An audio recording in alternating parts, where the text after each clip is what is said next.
ये एक बार नोट कर लेंगे, पहले फॉर्मूला फिर इसकी न्यूमेरिकल्स करेंगे। वर्क डन इन, वो मैं करवा रहा हूँ क्वेश्चन अभी जो तुम्हें दिया था मैंने। देखो, work done in adiabatic irreversible expansion, बहुत इंपॉर्टेंट टर्म है adiabatic irreversible. Work done in adiabatic irreversible expansion. अगर रिवर्सिबल होता तो ये रिलेशंस वैलिड है, याद रखना। रिवर्सिबल होगा तो ये रिलेशंस वैलिड होंगी, इसको प्रूव भी कर सकते हैं। मैं इसको प्रूव कर भी दूंगा अभी। TV gamma is equal to constant, या TV gamma minus one is to constant, या फिर TP one minus gamma raise to gamma, one TP power में one minus gamma raise to gamma is equal to constant. ये तीन relation valid होती है, but this is for reversible adiabatic process on. ये reversible adiabatic के लिए है। मैंने क्या निकाला है, work done in adiabatic irreversible expansion. वर्डन कह लो या फाइनल टेम्परेचर का, वर्डन या फाइनल टेम्परेचर। ये नोट कर लिया यहाँ तक क्या?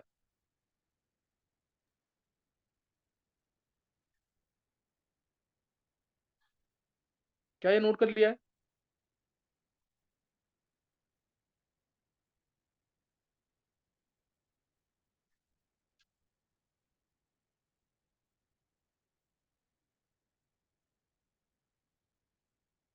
गर्भ नोट कर लिए? Yes sir. तो मैं जो बता रहा हूँ तुम्हें, work done in adiabatic irreversible expansion. तो उसके लिए ध्यान रखना, हमेशा तुम अगर डेरिवेशन से करोगे तो कभी कंसेप्ट रॉन्ग नहीं होंगे। मैं यहाँ पे डेरिवेशन करके दिखा रहा हूँ, न्यूमेरिकल्स को भी डेरिवेशन की फॉर्म में ही करना। फॉर्मूला याद मत करना, डेरिवेशन की फॉर्म में ही करना। अगर एडियाबेटिक इरिवर्सिबल एक्सपेंशन है, फर्स्ट लो, कोई भी डेरिवेशन है स्टार्ट किससे होगी, delta is to Q plus W से। अभी मैंने पॉलीट्रॉपिक प्रोसेस किया था, तो भी डेरिवेशन यहीं से स्टार्ट की, delta is to Q plus W से। एडियाबेटिक है तो क्यू हो गया जीरो, ये जीरो हो गया, ये जीरो हो गया, तो डेल्टा ई आ गया डब्ल्यू के इक्वल। डेल्टा ई होता है एनसीवीडीटी, दिस इज डब्ल्यू क्या होता है, इरिवर्सिबल एक्सपेंशन है, minus P external DV. NCVDT minus P external DV है, डीवी को लिख दिया V two minus V one. V two क्या होगा, N R T two by P two, क्योंकि एडियाबेटिक प्रोसेस में टेम्परेचर चेंज होता है, एडियाबेटिक एक्सपेंशन होता है तो कूलिंग होती है, तुम्हें याद होगा ये। फाइनल टेम्परेचर कम आता है, फाइनल टेम्परेचर क्या आता है, कम आता है, सही ना। तो अब इसमें minus P external n R T two by P two minus N R T one by P one, ये आ गया। अब पी एक्सटर्नल और पी टू बराबर है, ये ध्यान रखना। इरिवर्सल प्रोसेस के अंदर, इरिवर्सल प्रोसेस के अंदर ध्यान रखना हमेशा कि फाइनल प्रेशर पी एक्सटर्नल के इक्वल आता है। हाँ, कभी अलग दे रखा हो तो तुम्हें ये अलग लेना और ये अलग लेना, अदरवाइज दोनों सेम रहती है। तो यहाँ से एन आर तो कैंसिल हो जाएगा, ये एन आर, ये एन आर कैंसिल हो जाएगा, ठीक है, एन आर कैंसिल हो जाएगा। तो यहाँ से आगे डी टी क्या होता है, T two minus T one, T two minus T one by gamma minus one, minus, अगर मैं इस पी टू को, ये पी टू लिख दूँ से, ये है अभी T two by P two minus T one by P one. इसको अगर अंदर भी कर दे मल्टीप्लाई, तो ये आ जाएगा T two minus P two को अंदर मल्टीप्लाई कर दीजिए, minus T one P two by P one. तो यहाँ से फाइनल टेम्परेचर तुम निकाल सकते हो वैल्यू पुट करके। मैं पूरा फाइनल टेम्परेचर की फॉर्म नहीं लिख रहा, इससे निकल जाएगा, लेकिन फाइनल टेम्परेचर इससे निकल जाएगा, ये ध्यान रखना चीज का। ये इंपॉर्टेंट डेरिवेशन, न्यूमेरिकल कभी भी आएगा, वर्ड हो एडियाबैटिक इरिवर्सिबल एक्सपेंशन, ऐसे ही स्टार्ट करना, यहाँ से स्टार्ट कर देना, तुम्हें रास्ता मिलता जाएगा धीरे धीरे, सही ना।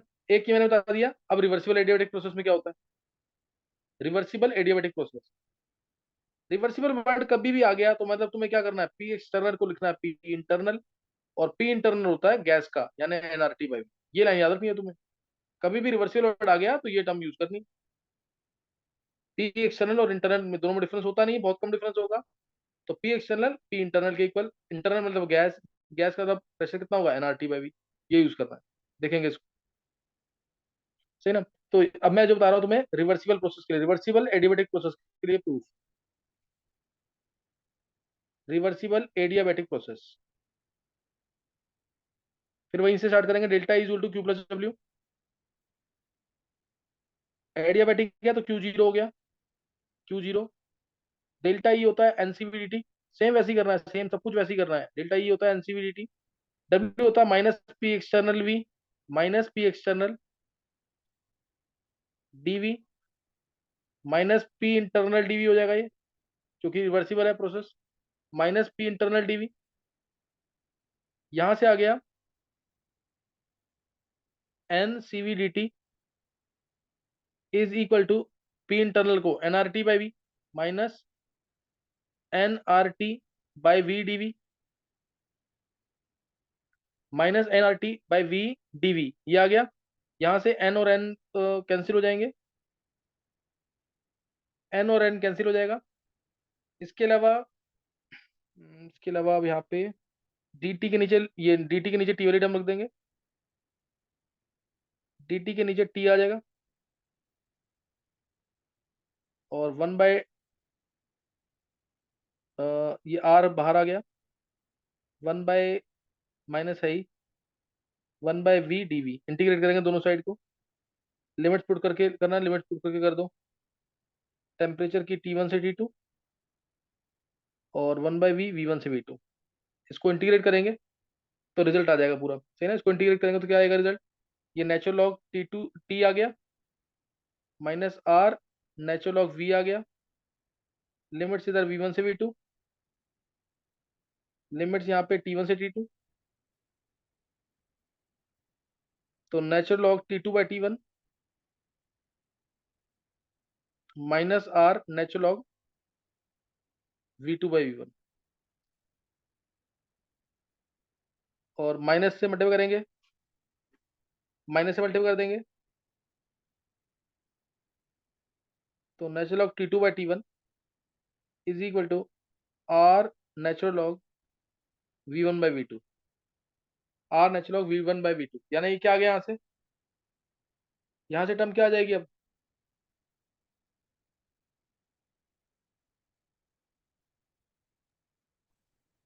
ये यहाँ से प्रूव हो रहा है कि नहीं, T V gamma minus one is to constant, ये प्रूव होगा कि नहीं यहाँ से। देखो मैं थोड़ा सा ऊपर से रब कर रहा हूँ,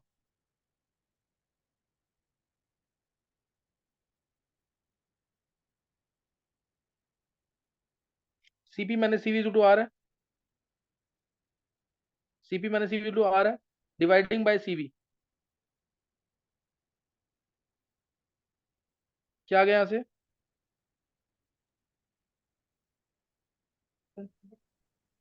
gamma minus one is equal to R by CV, तो आर की वैल्यू आ गई CV into gamma minus one, एक सीवी वाली टर्म मिस हो गई ना कहीं,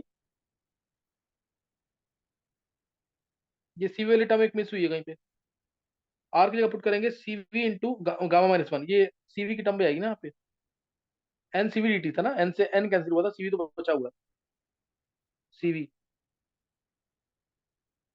तो आर की जगह पुट कर रहा हूँ मैं यहाँ पे CV into gamma minus one, CV into gamma minus one को तो पावर में ले जा सकते हैं, जब मल्टीप्लाई में था पावर में ले जा सकते हैं, सीवी सीवी कैंसिल हो जाएगा, तो यहाँ से प्रूव हो गया TV gamma minus one is to constant, एक प्रूव कर दिया, बाकी दो तो अंडरस्टूड है, तो ये सिर्फ रिवर्सिबल के लिए है, ध्यान रखना चीज का, ये सिर्फ रिवर्सिबल के लिए है, ये याद रखना जरूर। क्या क्लियर हो गया ये, यस सर। नोट कर लिएगा पूरा। यस सर, ये अभी थोड़ी टाइम पहले फिजिक्स में भी किया था। अच्छा ये नोट कर लिया ना। अब यहाँ पे एक चीज और ध्यान रखेंगे, delta equal to Q plus W था, क्यू था जीरो, तो डब्ल्यू आ गया एनसीवीडीटी, डब्ल्यू आ गया एनसीवीडीटी, ये आ गया ना वर्डन वर्क एडियाबेटिक, ये भी प्रूव हो गया इससे, एनसीवीडीटी, और वर्क एडियाबेटिक यहाँ से आ गया, सीवी को लिख दिया R by gamma minus one, R by gamma minus one D T, यानी T two minus T one, और क्या कहते हैं वर्क एडियाबेटिक आ गया। अब इसमें एन आर अदर अगर अंदर मल्टीप्लाई कर दें, n R by gamma minus one आएगा ना यहाँ पे, अब n T two n R T two multiply कर दो अंदर, work adiabatic n R T two minus N R T one, ये क्या बन जाएगा, डेल्टा ये पीवी। क्या बन गया, पी टू वी टू,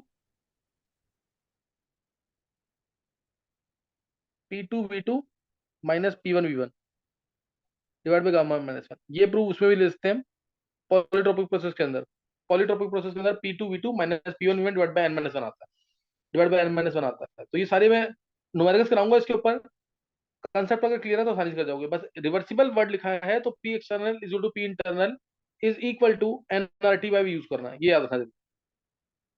इस चीज को जरूर याद रखना है तो आराम से। और एक्सटर्न और इरिवर्सिबल है तो जो जो पी एक्सटर्नल है वही फाइनल प्रेशर होता है, जो पी एक्सटर्नल है वही फाइनल प्रेशर होता है। ये टर्म ध्यान ध्यान रखेंगे। फर्स्ट लॉ अप्लाई करना है, आंसर कर जाएगा। फर्स्ट लॉ अप्लाई करना, आंसर कर जाएगा। अभी जो मैंने पीछे क्वेश्चन दिया था वो निकाल लिया क्या? Yes sir. अगर पहला क्या था एक बार बता देना, क्वेश्चन क्या क्या था? सो CO2 NH3 O3 NO2। CO2 NH3 O2। CO2 O2 तो अभी NH3 नहीं होगा ना? O3 NO2। अच्छा, O3 और NO2। हम्म। O3 NO2। CO2, पहले तो ये स्ट्रक्चर बना लेंगे जल्दी से। लीनियर मॉलिक्यूल है। NH3 पिरामिडल है। देखो ये चीजें तो फिजिक्स में भी नहीं पता लगेंगी, क्योंकि फिजिक्स में दिक्कत आएगी। इवन टीचर को भी दिक्कत क्या आएगी, शेप्स की। शेप्स नहीं पता होंगी, मैक्सिमम टीचर्स को नहीं पता होती शेप्स की। NO2 के केस में पता तुम्हें, ये तो बहुत इंपॉर्टेंट था, sp2 abrasion, bent rule apply करके निकाला था। तो बस इसमें CO2 सिर्फ लीनियर है, बाकी सब नॉन लीनियर। CO2 लीनियर है, बाकी सब नॉन लीनियर है, यानी रोटेशनल तीन लेने। रोटेशनल तीन लेने हैं इसके अंदर। CO2, CO2 लीनियर है, ध्यान रखना चीज का। CO2 क्या है? लीनियर। तो इसमें 3 × 3, तीन एटम्स है ना, 9 DOF आ गया। 9 आ गया, 9 में से 3T होगा, 2R होगा क्योंकि मॉलिक्यूल लीनियर है, 4 वाइब्रेशन होगा क्योंकि मॉलिक्यूल क्या कहते हैं, टोटल DOF 9 था इसका। तो यहाँ से 3/2 RT, 2/2 RT। मॉडरेट टेम्परेचर पे जो इंटरनल एनर्जी, काइनेटिक एनर्जी की value, total energy is to internal energy is to kinetic energy is to 5/2 RT, is to 5/2 RT। ये आएगा। तो यहाँ से CV आ जाएगा, DE/dt। डायटोमिक की तरह ही आएगा आंसर, 5/2 R। CV+R होगा यानी 7/2 R। गामा 7/5। ये निकाला था किसी ने? Yes sir. गामा के लिए 7/5। और अगर वाइब्रेशन इंक्लूड करेंगे तो 4 RT इसमें ऐड कर देना। तो 4 RT इसमें ऐड कर देना, शायद आ जाएगा 13/5 RT। 13/5 RT आएगा। तो 13/5 R आएगा यहाँ पे। 13/5 R, 13/5 R ये। तो ये कितना हो जाएगा, प्लस R कर देना इसमें, 18/5 R। उससे आंसर आएगा 18/30। अब कोई भी, जैसे NH3 ले लिया। NH3, F की वैल्यू कितनी आएगी इसमें? F की वैल्यू निकालना है। तो बस ये इसमें कह रहे लास्ट हैं थ्री सवाल का। इंटू कौन सा गर्भ गर्भ कौन सा कह रहा है? सर कुछ नहीं। अच्छा, 3 × 4 12 आएगा। 12 में 3 तो T होगा, 3R होगा इसमें। 3R क्यों है पता लग गया ना। और 6 होंगे वाइब्रेशन। 6 वाइब्रेशन, मान लो इसके अंदर वाइब्रेशन इंक्लूड करना है, एक में कर लेते हैं वाइब्रेशन को भी इंक्लूड। ये होगा 3/2 RT। ये होगा 3/2 RT। हाफ RT होता है एवरेज करंट एनर्जी पर DOF, इक्वल टू 3/2 RT। क्योंकि तीनों एक्सिस के अराउंड रोटेशन है, इसमें तीनों लाइन के अराउंड रोटेशन होगा मॉलिक्यूल का। और ये होगा 6 RT। तो अब यहाँ पे जो टोटल टोटल एनर्जी आएगी इक्वल टू इंटरनल एनर्जी आएगी, इक्वल्स टू काइनेटिक एनर्जी जो आएगी वो आएगी 9 RT। 6 RT प्लस ये 3 RT, 9 RT आ जाएगा total energy. Total energy 9 RT आ गई। तो CV होता है DE/dt। DE/dt यानी 9R। CP होगा 10R। और गामा होगा CP/CV यानी 10/9। निकाल लिया कर ये? तो मैंने विदाउट वाइब्रेशनल निकाला था। मतलब विदाउट विदाउट इसके करा था। चलो बाकी सब बच्चों ने कर लिया ना वैसे ही है। समझ आ गया कि नहीं मतलब इसका? अगर बोलेगा एट हाई टेम्परेचर वैल्यू निकालो तो तुम्हें इंक्लूड करना पड़ेगा इसको, हाई टेम्परेचर बोलते ही। तो इसको इंक्लूड करना पड़ेगा, ये ध्यान रखना जरूर, इसको मिस नहीं करना बिल्कुल भी। किसी को डाउट तो नहीं कोई इसमें? एक बार चेक कर लो।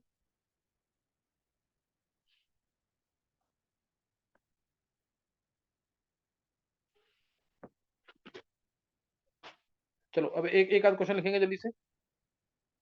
इसी के ऊपर एक दो क्वेश्चन लिखेंगे और खत्म करते हैं फिर इसको। ये क्वेश्चन जो आए हुए हैं मेंस में से ही ना।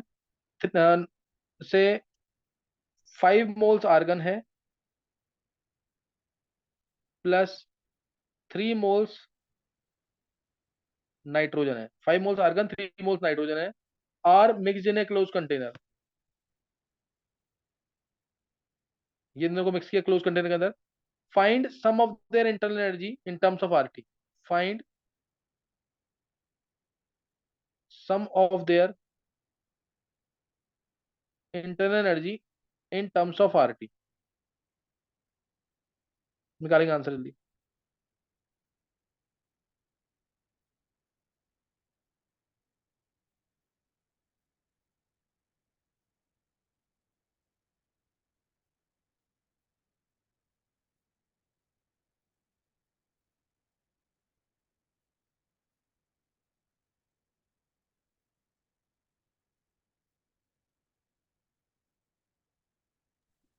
तो 15/8 आ रहा है। 15/8। हाँ। तो और किसी ने निकाला है?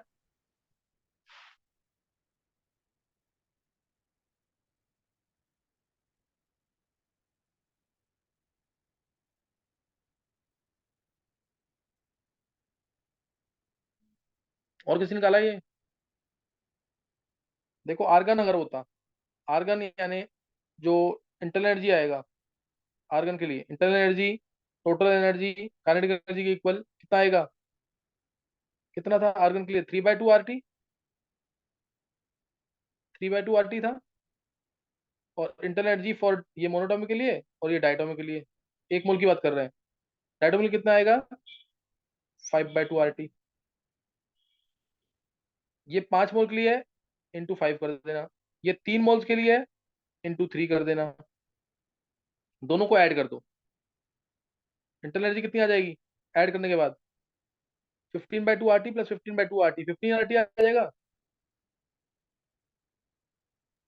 Yes sir. 15 RT, तो यही तो आंसर है फिर। तो मतलब पर मोल फिफ्टीन बाई बताया एट था। क्यों बोला? अच्छा पर मोल बताया नहीं, अगर मैंने बोला नहीं ना पर मोल, सम ऑफ देयर इंटरनल एनर्जी बोला, अगर बोलते पर मोल तब होता 15/8। क्लियर है? Yes sir. ये पर मोल बोलेंगे तो फिर 15 RT/8। पर मोल न्यूमेरिकल्स में लेते हैं कई बार पर मोल, तो 15 RT/8 आ जाएगा, क्योंकि 5 + 3 से डिवाइड भी करेंगे। किसी और ने निकाला था आंसर ये? Yes sir. कितना है? यही निकला है विधि? यस सर, 15 वाला निकाला। अच्छा सही। अच्छा एक क्वेश्चन और लिखेंगे। Calculate kinetic energy and internal energy of 20 moles of, ये आए हुए क्वेश्चन ही हैं, 20 moles of N2 gas at 300 kelvin.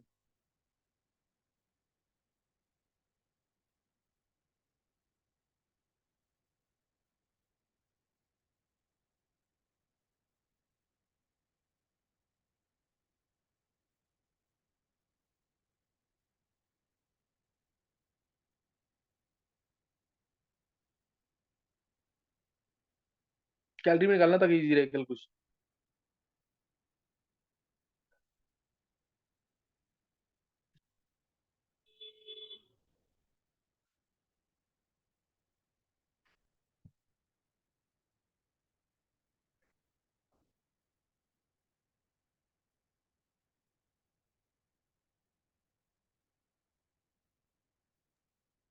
Sir 30 kilo calorie आ रहा है। 30। हाँ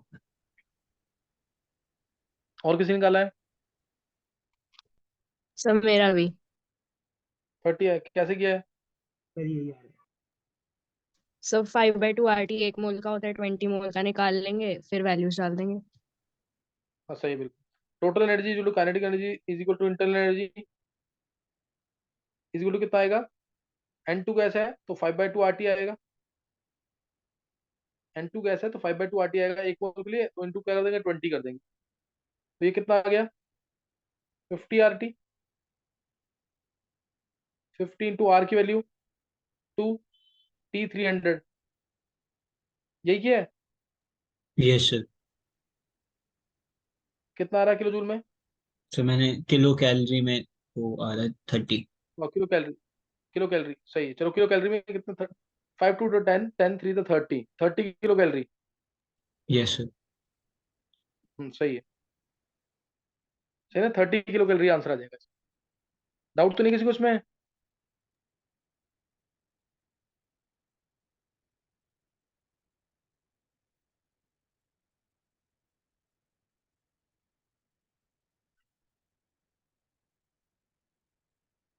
चलो ये तुम्हें क्लियर हो गया। ये जैसे कर्व है ये कर्व तुम्हें ध्यान रखना है, CV by T versus CV का कर्व वर्सेस टेम्परेचर का कर्व।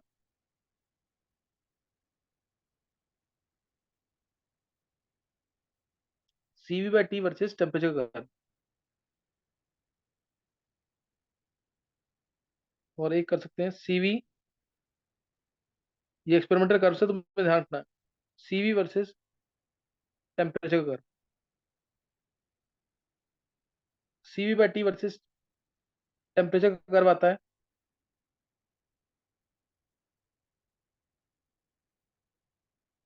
इस टाइप से। यानी सीवी बाय टी का वेरिएशन वर्सेस टेम्परेचर ये इस टाइप से आता है। और सीवी वर्सेस टेम्परेचर का वेरिएशन, सीवी वर्सेस टेम्परेचर का वेरिएशन आता है इस तरीके से।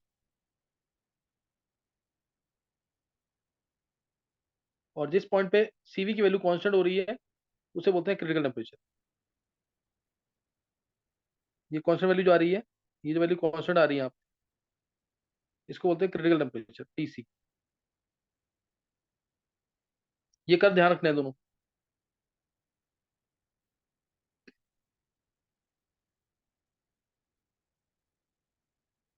सही नहीं, ये कर्व दोनों ध्यान रखते हैं, इंपॉर्टेंट चीजें जरूर करना है इसका। अच्छा, अब जो है इजी वाले न्यूमेरिकल्स रह गए हैं। न्यूमेरिकल कौन से हैं? जैसे question, calculate heat of combustion of benzene, heat of combustion of benzene at constant pressure, if heat of combustion of benzene, heat of combustion of benzene in a bomb calorimeter, in a bomb calorimeter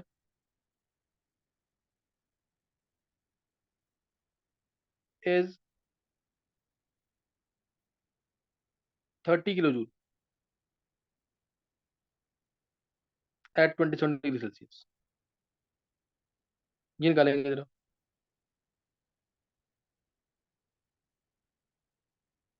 एक मोल के लिए निकालना है, 30 kilo joule पर मोल। ये निकालेंगे, heat of combustion of benzene निकालना है एट कांस्टेंट प्रेशर। और सर बॉम्ब कैलोरीमीटर एक डिवाइस है। क्या कह रहा है?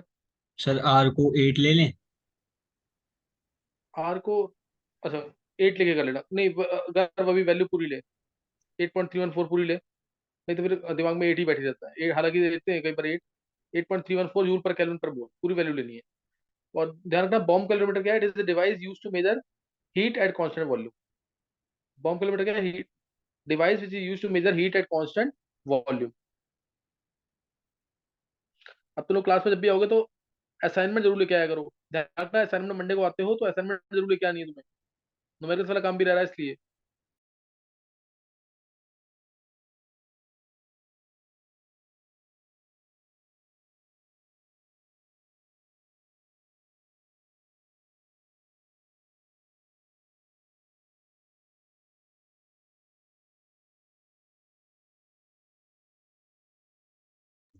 सर 26.25 आ रहा है किलो जूल पर मोल। और किसी ने निकाला अगर फिलहाल? 2 मिनट रुको, बता रहा हूँ अभी।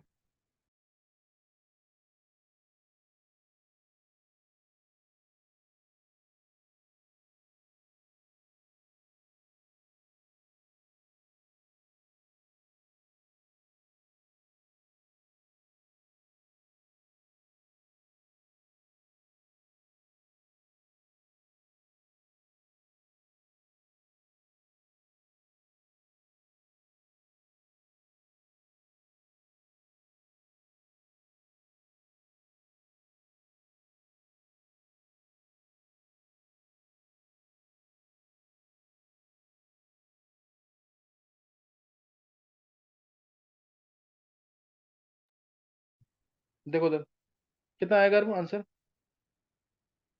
सर 26.25 आ रहा है किलो जूल पर वॉट। कुछ नहीं, एक चीज तो ध्यान रखना हमेशा, क्योंकि ये हीट ऑफ कंबशन है, अगर तुमने वैल्यूज को ध्यान नहीं दिया तो गलत हो जाएगा क्वेश्चन। क्योंकि ये हीट ऑफ कंबशन है, इसलिए ये जो वैल्यू दे रखी है बॉम्ब कैलोरीमीटर के अंदर, ये होगी क्यूवी की वैल्यू। और ये क्यूवी कितना होगा, -30 किलो जूल। ये ध्यान रखना हमेशा, नेगेटिव में लेना है इसको। कंबशन है ना ये, तो नेगेटिव में लेना है, इस चीज की गलती मत करना, पेपर में गलती हो जाता है, नहीं है ना, नेगेटिव पॉइंट को ध्यान रखना जरूर। क्यूवी है -30। अब हमें निकालना heat of combustion of benzene. Benzene के लिए डेल्टा एन जी की वैल्यू तुम्हें याद होगी। बेंजीन के लिए डेल्टा एन जी की वैल्यू, बेंजीन लिक्विड फॉर्म में है, प्लस O2 डाला, मिलेगा 6CO2 plus 3H2। CO2 gas है, H2O तो लिक्विड है, यहाँ आ जाएगा 15/2। तो डेल्टा एन जी जो है ये याद होगा तुम्हें, 6 - 15/2 यानी -3/2 आएगा। -3/2 डेल्टा एन जी की वैल्यू आ जाएगी। अब क्यूपी जो QV plus delta n G R T. QP निकालना है, क्यूवी की वैल्यू है, ये दोनों वैल्यूज हमेशा आसपास आएंगी। ये वैल्यू है -30, -30 प्लस डेल्टा एन जी की वैल्यू एक मोल के लिए -3/2, R 8.314, T 300। सर वो मैंने नेगेटिव नहीं लिया था, तो अब ये थर्टी थ्री हाँ पॉइंट सेवन फाइव आ जाएगी नेगेटिव। हाँ, ये ध्यान रखना, ये मैक्सिमम केसेस में आंसर बाय 1000 और कर देना ताकि क्लियर में आंसर आए। बाय 1000 कर देना ताकि ये माइनस को देखते ही आंसर आ जाएगा। बस तुम ये माइनस देखना कि दोनों माइनस माइनस में है, यानी आंसर माइनस में 30 से ज्यादा आएगा। आंसर माइनस में 30 से ज्यादा आएगा, क्योंकि ये टर्म तो कितनी होगी, 25 के आसपास। 25 के आसपास, 8 3 24, 25 के आसपास मान लिया अगर मैंने, तो ये कितना आ गया, 25 3 75, 75/2, 75/2 आ गया 37.5, 37.5 डिवाइड बाय 1000, तो 0.03 आ गया। 0.03 बाय 1000 है ना, तो 0.03, तो -30.03 आ रहा है क्या गर्व। सर मतलब जो ये ब्रैकेट में हमने क्वांटिटी लिखी है, ये 3.75 आ रही है। ये 0.3 आएगा ना, ये देख, 1000 से कैंसिल हो गया, तो 8.3, 2.4, हाँ 2.4, 1.2। टू पॉइंट हाँ ये, फाइव इन हाँ तो 3 पॉइंट समथिंग, -33, -33 के आसपास आएगा। हाँ माइनस 33.75 आ रहा था। ये ध्यान रखना हमेशा, नेगेटिव को भूलना नहीं बिल्कुल भी। नेगेटिव टर्म बहुत इंपॉर्टेंट है यहाँ पे, सही ना, नेगेटिव टर्म बहुत इंपॉर्टेंट है। किसी को डाउट तो नहीं है इसमें न्यूमेरिकल में।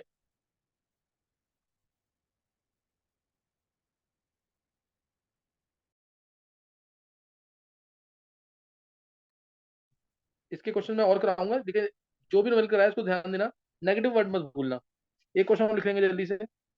ए 1.25 ग्राम सैंपल, ये कॉमन क्वेश्चन है जो पेपर में पूछे जाते हैं, इसीलिए करना है ये। 1.25 ग्राम सैंपल ऑफ ऑक्टेन, थोड़ा फास्ट करना है इसे। 1.25 gram sample of octane is burn in excess of oxygen, is burn in excess of oxygen in bomb calorimeter,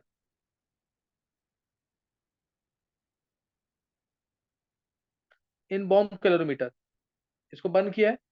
the temperature of the calorimeter rises from, temperature rises from 294 to 300 kelvin. Temperature 294 kelvin से 300 kelvin हो जाता है। If heat capacity of calorimeter system is, heat capacity of calorimeter system, calorimeter system, if heat capacity of calorimeter system is 8.93, या इसको simple ले लेना 9 kilo joule per kelvin, 9 kilo joule per kelvin. Calculate heat transfer to the calorimeter, calculate heat transferred to the calorimeter,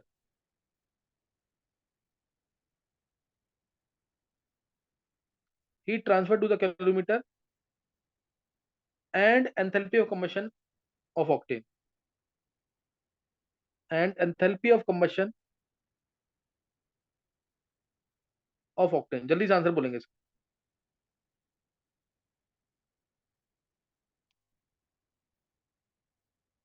question meaning समझेंगे, answer निकालेंगे जल्दी से। 1.25 gram sample था octane का, ऑक्टेन का C8H18 इन बॉम्ब कैलोरीमीटर। इसको बंद किया एक्सेस ऑक्सीजन, ऑक्सीजन के अंदर, तो कैलोरीमीटर का टेम्परेचर राइज कर गया 6 केल्विन से, ये बढ़ गया temperature. Heat capacity calorimeter system की है 9 kilo joule per kelvin, 9 kilo joule per kelvin. तो हीट ट्रांसफर तुम्हें बताना कितनी हुई है, कैलोरीमीटर को and the enthalpy of combustion of octane.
फिर मैंने तो कैलकुलेशन वाली फॉर्म तक कर लिया, कर लिया? मतलब प्रॉपर कैलकुलेट नहीं किया, मतलब फॉर्म आ गई, मतलब न्यूमेरिकल फॉर्म आ गई। बता कुछ देखो, हीट कैपेसिटी कैलोरीमीटर सिस्टम की है 9 किलो जूल पर केल्विन। पर केल्विन है ये, एक केल्विन के लिए। तो क्यू जो है इसका कितना हो जाएगा? एक केल्विन के लिए 9 किलो जूल हीट चाहिए, मतलब 9 किलो जूल हीट चाहिए होगी एक केल्विन टेम्परेचर बढ़ाने के लिए। तो 6 केल्विन के लिए 9 into 6, 54 kilo joule. 54 kilo joule. और ये हीट जो है 1.25 ग्राम सैंपल दे रहा है ऑक्टेन का। ये 1.25 ग्राम सैंपल ऑक्टेन का दे रहा है कैलोरीमीटर का जो टेम्परेचर बढ़ा रहा है 1.25 ग्राम से। ऑक्टेन होता है C8H18। मास आ जाएगा इसका 12,896 प्लस 114 आ गया। 114।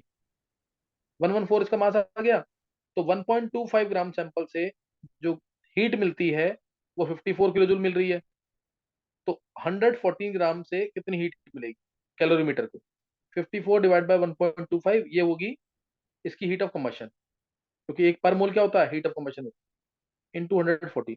यही है, यही की अगर यस सर। किलो जूल पर मोल में आंसर आ जाएगा। सही ना? नेक्स्ट टाइम मैं और न्यूमेरिकल्स भी कराऊंगा इसके, क्योंकि न्यूमेरिकल्स वाला काम ज्यादा रह रहा है। सही ना? न्यूमेरिकल्स वाला काम ज्यादा रह रहा है। फिर आगे हम डेफिनेशंस करनी है इसके अंदर, है ना? आगे इसके अंदर डेफिनेशन करनी है बहुत सारी। कैलोरीफिक वैल्यू क्या होता है, हीट ऑफ रिएक्शन क्या होता है, हीट ऑफ कंबशन क्या होता है, हीट ऑफ हाइड्रोजनेशन क्या होता है, रेजोनेंस एनर्जी क्या है, हीट ऑफ एटमाइजेशन क्या है, सही ना? हीट ऑफ फ्यूजन क्या है, हीट ऑफ वेपराइजेशन क्या है, ऐसे बहुत सारी डेफिनेशंस है।